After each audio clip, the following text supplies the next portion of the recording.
ఎందుకంటే నేను మన శ్రీగాడికి 1/2కి ముందర శ్రీకాంత్ నేను వాడు పాపం వాడు మీకు చాలా మంచివాడనే పేరున్న వాళ్ళలో వాడొకడు. వాడు సాయంత్రం అయ్యేప్పటికి రే వెళ్దామా అనేవాడు. ఎక్కడికి అనేవాడు? భరద్వాజ గారి దగ్గరికి వెళ్ళి నమస్కారం, అక్కడి నుంచి మనం రవికిషోర్ గారి దగ్గరికి వెళ్దాం, అక్కడి నుంచి ఎందుకు వెళ్ళాలి అని ఒకసారి కొంచెం అందరితో బాగుండాలిరా, అవతల వాడికి అక్కడికి ఇష్టం అయితే పెట్టుకుంటాడు, లేకపోతే నేను పెట్టుకోడు, తప్పురా అనేవాడు. సరే నీ ఇష్టం అన్న. నేను సినిమా చేస్తున్నాను ఆదర్శం కాదు, ఇన్స్పెక్టర్ అశ్విని అని, మౌళి గారు డైరెక్టర్. నేను కూర్చున్నాను, అంతలోపల అసోసియేట్ డైరెక్టర్ వచ్చి నెక్స్ట్ నీ క్లోజ్ పెడుతున్నాం, కొంచెం టచ్అప్ చేసుకో అన్నాడు.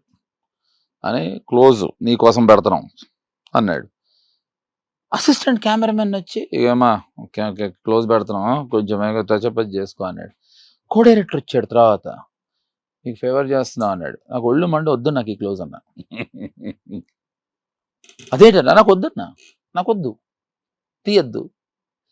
నా కామన్ సెన్స్ అన్నయ్య అది. ఏంటంటే నేను కోట శ్రీనివాసరావు గారు అబ్బాయిని, వైట్ షార్ట్ కట్ చేశారు, ఎవరో అమ్మాయిని నేను ఏదో రేప్ చేసి వచ్చానో ఏదో, వైట్ షార్ట్ తీశారు. తర్వాత ఏమైందిరా అని ఆయన అడుగుతాడు, చచ్చినట్టు క్లోజ్ తీయాలి, నేను ఇష్టం ఉన్నా లేవైనా, నా కామన్ సెన్స్. సో ఇది ఆర్గన్స్ అనిపించింది వాళ్ళకి, నాకు అక్కర్లేదు తీయద్దన్నా. వెళ్ళి మౌళి గారికి చెప్పారు, వద్దంటున్నాడు అని. ఓతే వద్దు అన్నాడు ఆయన. బట్ ఒక హాఫ్ అన్ అవర్ తర్వాత ఆ మాస్టర్ షాట్ తీసిన చచ్చినట్టు తీయాలి నా క్లోజ్, వచ్చి క్లోజ్ తీశారు. అప్పుడు ఏమనిపిస్తుంది తెలుసా, ఈడొద్దన్నా కూడా తీస్తున్నాం, ఎంత ఒళ్ళు కొవ్వు అనిపిస్తుంది.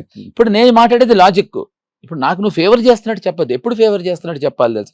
మీరు శ్రీకాంత్ 1/2 తీయటం ఫేవర్, రామ్ గోపాల్ వర్మ గారు నాకు శివాలో ఇవ్వటం ఫేవరు, నాతో హీరోగా మనీ అనే సినిమా తీయటం ఫేవరు, సత్య అనే సినిమా నాతో హిందీలో తీయటం ఫేవర్, అది ఫేవరు. అంతేగాని మీరు క్లోజ్ షాట్ పెడతా అంటే ఫేవరా? సో ఇది నేను లాజికల్గా ఇంత మీకు చెప్పాను, ఐ డోంట్ వాంట్ అన్నా అనుకోండి, ఇది అరగెన్స్ అనుకుంటారు అన్నయ్య, ఇది కాన్ఫిడెన్స్. బికాజ్ నేను I have read it, I have learned it. నటన కాదు కేవలం ఒక వరం, నటన కాదు కేవలం ఒక వరం, అది కృషి సాధనల స్వయంవరం. So I have learn the craft. నేనేదో సడన్ గా ఏదో సినిమా ఆడేసి ఆ సినిమా ఆడేసింది కదా ఈయన పెట్టుకుందాం అది దొబ్బదన్నయ్య, నేను నేర్చుకున్నా, I have learned it. So అది అది అది కాన్ఫిడెన్స్ అన్నయ్య, అది ఓవర్ కాన్ఫిడెన్స్ లాగా అనిపిస్తుంది. ఇదే విషయం అమ్మాయిలతో కూడా వర్తిస్తుంది అన్నయ్య. మీరు అడగపోయి చెప్పే ఉట్టిగానే బోర్ కొట్టింది అక్కడి నుంచి ఏం మాట్లాడలేదు మీరు అన్నయ్య. You're talking all nonsense, man. You're all nonsense making sense with somebody else. At least making out sense అంటున్నాడండి. ఇది పెట్టండి మీరు. Okay, some sense and out. అన్నయ్య, what is your first girlfriend's name? ఇంతసేపు ఆలోచించకూడదు. Hey, what was your అంటే తెలీదు అన్నానంటే వాణి కాదని అర్థమైపోయింది కదా. అర్థం కాదు అంటే అడుగుతున్నా అండి. ఇప్పుడు నేను అడుగుతున్నా, what was your first girl friends name? సరే, చిరంజీవి గారితో 2 సినిమాలు చేశారు మీరు. ఆయనకి ఫస్ట్ సోలో ఫిల్మ్ నాకు తెలిసి కోతాల రైడ్, దాని ముందర ఆయన రాజ్ కుమార్ గారి సినిమా పునాది రాళ్ళు అవి చేసినా కూడా, బాపు గారితో చేసినా కూడా, యువర్ ఫస్ట్ ఫిల్మ్ మీరు ఆయనకి first, that was your solo film and it was super hit. 100 రోజులు ఆడిన సినిమా అది. దాని తర్వాత 1 సంవత్సరం గ్యాప్ ఇచ్చి మళ్ళీ మొగుడు కావాలి తీశారు, 175 రోజులు ఆడింది అది.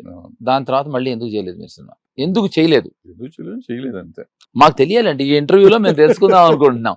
అంటే పైగా మళ్ళీ మీ ఇద్దరు మిత్రులు కదా అంటే, నేను చూశాను ఏదో ఒక చిన్న ఇష్యూ వచ్చినప్పుడు మనందరినీ పిలిచారు చిరంజీవి గారు, ఏదో మనందరితో మాట్లాడడానికి. మమ్మల్ని ఎందుకు పిలిచారో అర్థం కాలేదు ఆయన. ఎందుకంటే పోనీ ఆయన స్ట్రైట్ గా కూర్చుంటే స్ట్రైట్ గా మాట్లాడుతున్నాడు అంటే, స్ట్రైట్ గా నేను కూర్చున్నాను ఆయనకి, ఈయన ఎక్కడ పక్కన కూర్చున్నా వెతుక్కుంటున్నాడు, ఏంటి ఏం చేద్దాం అని. సో మీ ఇద్దరికి అద్భుతమైన రిలేషన్షిప్ ఉంది, ఎందుకు చేయలేదు? అదేం లేదు, అప్పట్లో ఆయన ఏంటంటే మనం ఇద్దరికి రెడీలు అనుకుని అడిగాను ఆయన చిరంజీవి గారిని. అప్పుడు ఆయన మనకంటే ఒళ్ళో పెట్టినా దళ్ళో పెట్టిన టైప్. మనం ఎలాగని డేట్ చిరంజీవి అంటే మన జేబులో మనిషి అనుకుంటాం, అట్లాగే ఉండేవాడు, క్లోజ్.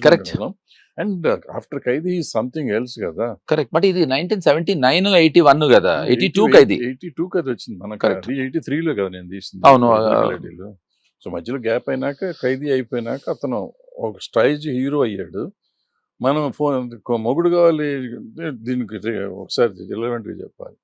మొగుడు కావాలి పొద్దున్నే ఒకరోజు నేను ఎందుకో ఒక 6:00కో 7:00కో ఫోన్ చేసి చిరంజీవికి, చిరంజీవి సినిమా చేస్తున్నాం మనం, రేపు నెక్స్ట్ మంత్ ఓపెనింగ్ చేద్దాం, ఈ మంత్ ఓపెనింగ్ చేద్దాం అన్న. ఏప్రిల్లో ఫోన్ చేసి, అని నాకు సినిమా ఉంది జూన్ 15th నుంచి పెట్టుకో అన్నాడు. కథ ఏంటి, సినిమా ఏంటి, ఎవరు డైరెక్టర్ ఎవరు, ఏం అడగల. ఇది పొద్దున 6:30 టైంలో నేను ఫోన్ చేస్తే అతను, అంటే అంత ర్యాపో ఉండేది మాకు. అంత ర్యాపో ఉన్న మనిషి సడన్గా నేను వెళ్ళి మనకి సినిమా చెయ్యి అని అడగగానే అప్పటికి వెంకన్న బాబు వచ్చాడు. పాపం చిరంజీవి గారు డైరెక్ట్గా చెప్పింది నాకు.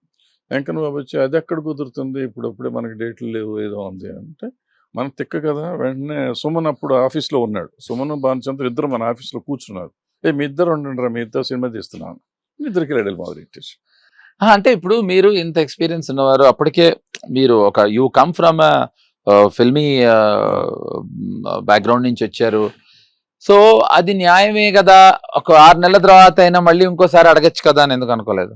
అంటే ఎందుకు అడుగుతున్నా అంటే, ఇంటర్వ్యూ నాదైనా మిమ్మల్ని ఎందుకు ఇంటర్వ్యూ చేస్తున్నా అంటే, these are the fact which we always use to think. Fantastic combination, super సినిమాలు చేశారు ఇద్దరు. డెఫినెట్ గా నేను అనుకోవటం చిరంజీవి నేను డైరెక్ట్ కాంటాక్ట్ చేస్తుంటే అది జరిగేదేమో. నేను మధ్యలో ఇప్పుడు ఈ మన ఇతను వెంకన్న బాబు వాళ్ళు ఉంటాం, వెంకన్న బాబుతో మాట్లాడతాం, అతను కాదు నేను మేనేజర్తో మాట్లాడతాం ఏంటంటే నా అహంకారం. అది తప్పులు కూడా లేదు, ఎందుకు చెప్పనా, ఇప్పుడు రాము గారు నన్ను ఇంట్రడ్యూస్ చేసి లేకపోతే నాతో చేసి, ఇప్పుడు నా మేనేజర్ని మాట్లాడితే ఎంత ఫీల్ అవుతాం, కానీ మీకు ఆ ప్రాక్సిమిటీ 6ంటికి తనకు ఫోన్ చేయగలిగిన ప్రాక్సిమిటీ ఉన్నప్పుడు ఇంకో 6ంటికి ఎందుకు చేయలేదు? చేయలేదు చేస్తుంటే మేము ఇంకా నేను నిన్నానా నీకు బలుపు ఎక్కువ అని నాకు అది అనుకోరాదు. కాదు, అందుకే బిగినింగ్ లో చెప్పా, నాకు బలుపు అనుకుంటే కాదు, ఇది ప్రూవ్ చేయడానికి అన్నమాట. అంటే అప్పుడు అడిగిన ప్రశ్నకి ఇది సమాధానం. సో తను హైట్ లోను వెయిట్ లోను కూడా నాకన్నా బలుపు ఎక్కువ. లేదు బలుపు కాదన్నయ్య, అది కాన్ఫిడెన్స్ అన్నయ్య, అది కాన్ఫిడెన్స్.